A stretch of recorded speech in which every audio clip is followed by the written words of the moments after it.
Hello everyone, this is Anitha Shakti. இது மணமங்கன் episode number 4. வாங்க இன்னைக்கான எபிசோட்குள்ள போயிடலாம். இந்த மாதிரி கெஞ்சிக்கிட்டா ஓகேவா அப்படின்னு சொல்லிட்டு அவர் கிஸ் பண்ண வருவாரு. உடனே நம்ம ஹீரோயினி நர்வஸ் ஆகி தள்ளிப்போ, நான் ஒன்றும் இப்படி சொல்லலை அப்படின்னு சொல்லி தள்ளி வந்துட்டு ரொம்ப பெருமூச்சு விட்டுட்டு, இங்கே பாரு எனக்கு இன்னொரு கண்டிஷன் இருக்குது. இன்னொரு கண்டிஷனா? அது என்ன அப்படின்னு சொல்லி அவர் கேட்க, ஷென் என்கிட்ட வந்தா நீ பிளாக் பண்ணணும். எனக்கு சின்ன வயசுலேருந்து கராத்தே தெரியும், நான் பார்த்துக்கிறேன். ஐயோ, நான் பிளாக் பண்ணுறதுன்னா அப்படி சொல்ல வரல. என்ன அவன்கிட்ட இருந்து கொஞ்சம் பாதுகாப்பாக வச்சிருன்னு சொன்னேன். கடவுளே! சரி, இப்போ ஒத்துக்கிறியா இல்லையா? சரி, நான் உனக்கு ப்ராமிஸ் பண்ணுறேன், நான் உனக்கு காப்பாற்றுவேன். சரி, உனக்கு தேவையானது நானும் செய்வேன், டீல் அப்படின்னு சொல்லிட்டு போவாங்க. இதுக்கப்புறம் என்னெல்லாம் பார்க்க வேண்டியது இருக்குமோ. ஆனியோட நைட் நம்மளோட ஹீரோ பிளான்ஸ் பற்றி பார்த்துட்டு இருப்பாரு. அப்போ நம்ம ஹீரோயினி இன்னும் நிறைய புக் இருக்குது அப்படின்னு சொல்லி கொடுத்துட்டு போகும்போது ஹீரோ இருமிட்டு இருப்பாரு. அதை பார்த்து அவங்க மருந்து கொண்டு வந்துருவாங்க, அதாவது டேப்லெட் கொண்டு வருவாங்க. அப்போ நம்மளோட ஹீரோ, நீ மறந்துட்டியோ, உன்னோட காயத்தையே நான் தான் குணப்படுத்தினேன், இது எனக்கு ஒன்றும் தேவைப்படாது அப்படின்னு சொன்னோன்னே ஹீரோயினி சரின்னு கிளம்புவாங்க. சரி சரி, ஆசைப்பட்டு கொண்டு வந்துட்டேன், உங்களோட ட்ரீட்மெண்ட்டில் இது எப்படி இருக்குன்னு பார்ப்போம் கொடு அப்படின்னு சொல்லிட்டு நம்ம ஹீரோ கேட்பாரு. இத்தனை கொண்டு வந்திருக்கே, இதில் நான் எதை எடுத்துக்கிட்டோம், ஏதாவது ஒன்று எடு. சரி, நான் இதை எடுத்துக்கிறேன் அப்படின்னு சொல்லிட்டு அவர் அது மிட்டாய் தின்ற மாதிரி கரகரன் மேல. உடனே ஹீரோயினிக்கு சிரிப்பு வந்துடும்.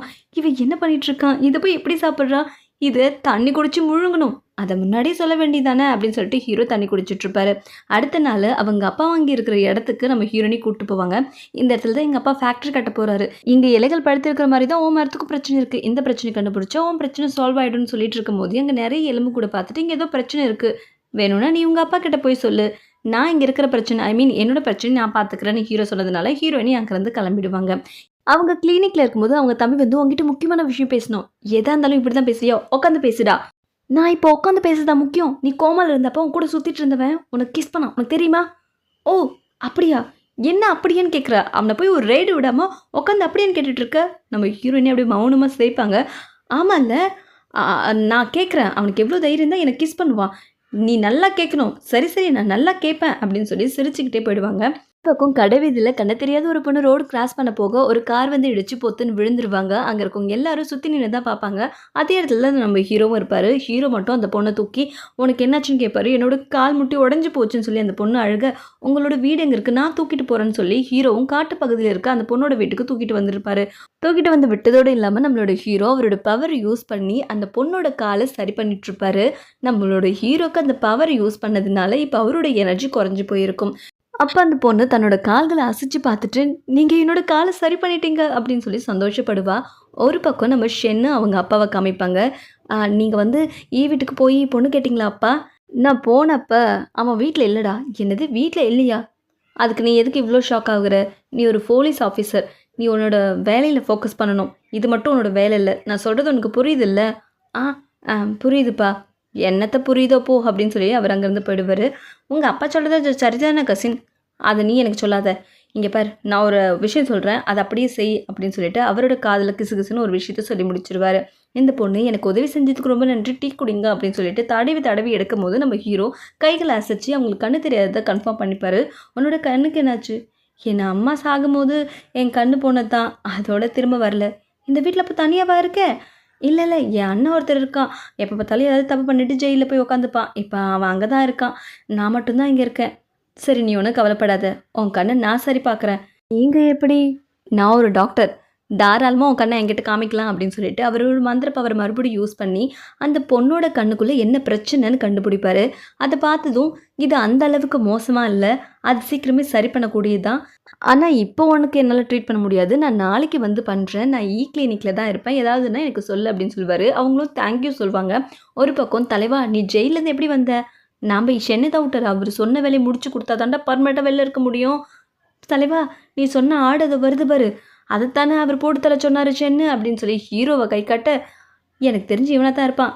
தம்பிங்களா என்னடா பார்த்துட்ருக்கீங்க, நம்மளோட வேலையை ஆரம்பிக்க வேண்டியதுதான் அப்படின்னு சொல்லி அவரோட ஆட்களை ஏவி விடுவார். நம்ம ஹீரோவை தூக்கிறதுக்காக ஜெயிலேருந்து ரிலீஸ் பண்ணி கூட்டிகிட்டு வந்த ஆளுங்க தான் இவங்களை பார்த்த உடனே இப்போ புது பிரச்சனையா அப்படின்னு சொல்லிட்டு ஹீரோ அங்கேருந்து தப்பிச்சு ஓடுவார். டேய் அவன் ஓடுறான் பாரு, புடி என்கிட்ட இருந்து தப்பிச்சுடுவியா, நீ விட்டுருவேனா அப்படின்னு சொல்லி அந்த தலைமை பார்த்துட்ருப்பான். ஒரு பக்கம் ஹீரோயினி ஹீரோ வராத பார்த்துட்ருப்பாங்க. சமைங்க புலம்புறதுக்கு நம்ம காட்டில் போய் தேடலாம்ல, அது எவ்வளோ பெரிய காடு, எப்படி தேட முடியும், லூசுத்தனமாக பேசாத, நான் போகிறேன்.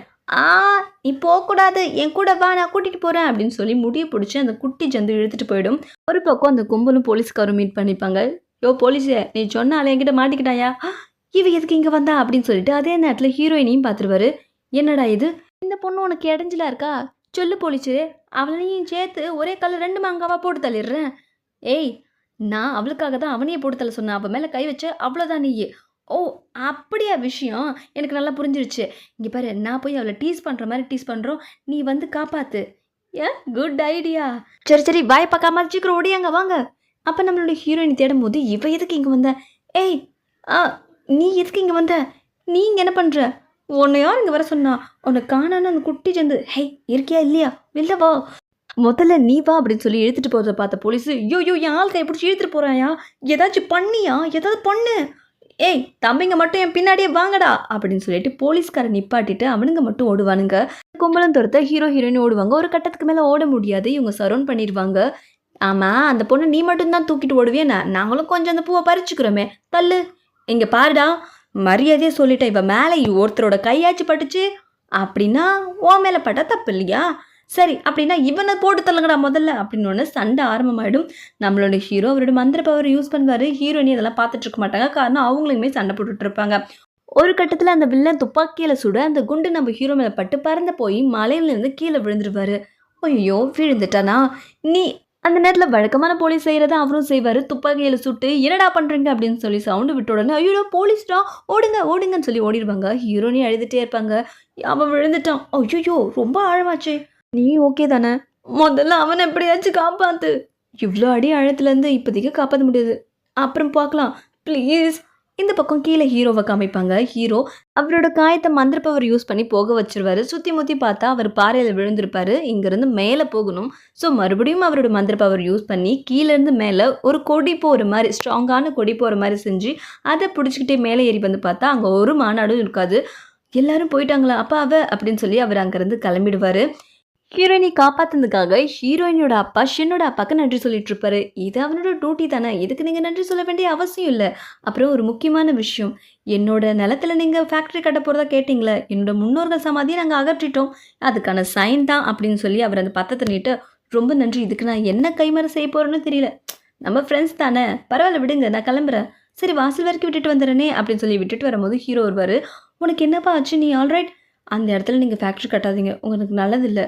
என்ன லூசு மாதிரி உளறிட்டு இருக்க? நான் உண்மையை தான் சொல்கிறேன். அங்கே எதுவும் பிரச்சனை இருக்குது. தேவையில்லாமல் உளறிட்டு இருக்காது. எங்கேருந்தோ வந்து என்னோட பொழப்ப கெடுக்க வந்துட்டான் அப்படின்ற மாதிரி போயிடுவார். நீங்கள் திரும்ப வந்துட்டீங்களா? உங்களை நினச்சி லென்ஷா மேடம் ரொம்ப வருத்தப்பட்டாங்க. அழுதுகிட்டே இருக்காங்க. நான் வேணா போய் சொல்லி கூட்டிகிட்டு வருவா? தேவையில்ல அப்படின்னு சொல்லிட்டு ஹீரோ அவாய்ட் பண்ணிட்டு போவார். ஏன் இப்படி இவர் சொல்கிறாருன்னு யோசிச்சுட்டு இருப்பான். ஒரு பக்கம் ஷென் இந்த டீ குடி அப்படின்னு சொல்லி கொடுக்க, டீ குடிக்கிறமா? ஒருத்தவன் மலை அடியிலேருந்து விழுந்து கிடக்குறான்னு சொல்கிறேன். அவனை காப்பாற்றாமல் பொறுமையாக உட்காந்து டீ குடிக்க சொல்கிறேன். என்ன நினச்சிட்டு இருக்க மேடம்? அவர் திரும்ப வந்துட்டாரு. என்ன? திரும்ப வந்துட்டானா? உடம்புல ஒரு காயம் கூட இல்லை. நம்மளோட வீட்டில் தான் இருக்காரு. அப்படியே என்ன பார்க்க வரல. நீ தான் தேவையில்லாமல் அவனை தலையில் தூக்கி வச்சுட்டு ஆடுற. அவனை பார்த்தா எனக்கு என்னவோ சந்தேகமாக இருக்குது. உன்னை ஏமாத்துறானோ தோணுது. அவ்வளோ அடி ஆழத்தில் விழுந்தும் அவனுக்கு ஒரு காயம் கூட இல்லைன்னா அவன் உன்கிட்ட ஆக்ட் பண்ணுறான்னு தான் அர்த்தம். இந்த பக்கம் அந்த கண்ணு தெரியாத பொண்ணு உட்காந்துருப்பா. தங்கச்சி தங்கச்சி, அண்ணா நீ எப்படி வந்த? நீ ஜெயிலில் இருந்த? ஏன் நான் ஜெயிலில் நல்ல விதமாக நடந்துட்டேன்றதுனால என்னை அமுச்சிட்டாங்க சீக்கிரமாகவே. அப்படியா? அண்ணா அண்ணா இதுக்கப்புறம் நீங்கள் இந்த மாதிரி தப்பான விஷயங்கள்லாம் செய்யாதீங்க. எப்போ வந்தாலும் இதே புராணம் தானம்மா உனக்கு? உங்களுக்கு என்ன தெரியும்? எனக்கு நடந்து போகும்போது ஒரு கார் என்னை மோதிச்சு தெரியுமா? ஐயோ என்னாச்சு? எனக்கு ஒன்றுமே ஆகலையே. ஒரு டாக்டர் தான் வந்து சரி பண்ணாரு. அவர் கிளினிக்கை சேர்ந்தவர்னு என்கிட்ட சொன்னார் தெரியுமா? என் கண்ணை கூட சரி பண்ணி விட்டாருன்னு மெடிசன் அமைச்சிருக்காரு தெரியுமா? அவர் மேல் டாக்டரா ஃபீமேல் டாக்டரா? மேல் டாக்டராண்ணா? மேல் டாக்டரா? நவருங்க நவருங்க.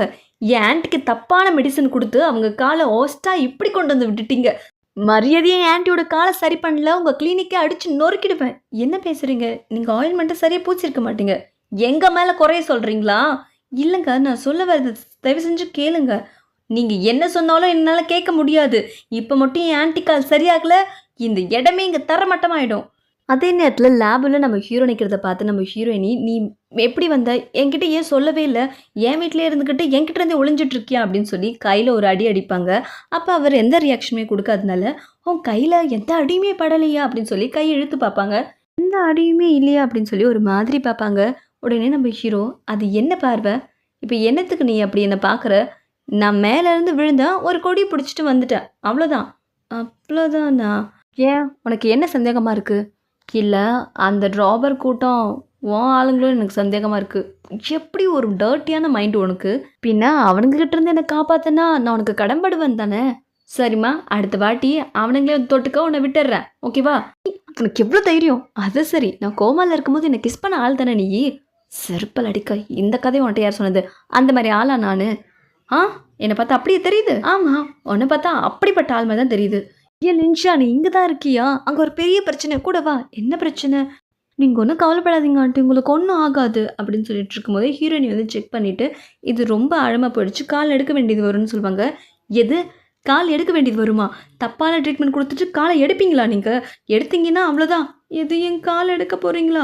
நீ இருங்க இருங்க இருங்க, இப்போ என்ன கால் எடுக்கக்கூடாது அவ்வளோதானே? முதல்ல நீங்கள் வெளியில் போங்க, நான் ட்ரீட் பண்ணுறேன். என்ன சொல்கிறாங்க? என் காலை எடுக்க வேண்டாம்னு சொல்லுமா? நீங்கள் ஒன்றும் கவலைப்படாதீங்க டி, நாங்கள் வெளில தான் இருக்கோம், ஏதாவது பிரச்சனைனா இந்த இடத்தையே தும்சம் பண்ணிடுவோம் அப்படின்னு சொல்லிட்டு போவாங்க. எப்படிடி காப்பாற்ற போகிறேன்? நம்மளோட சர்ஜரியோட சேர்த்து சைனீஸ் ஹெர்பல் யூஸ் பண்ணி தான் காப்பாற்றணும். ஹீரோக்கு இது ஒரு நிமிஷம் வேலை தான், ஆனாலும் இவங்க எப்படி சர்ஜரி பண்ணி காப்பாற்றுறாங்கன்னு கற்றுக்கலான்னு வெயிட் பண்ணுவார். ஹீரோயினி ஆப்ரேஷனை முடிச்சிருவாங்க.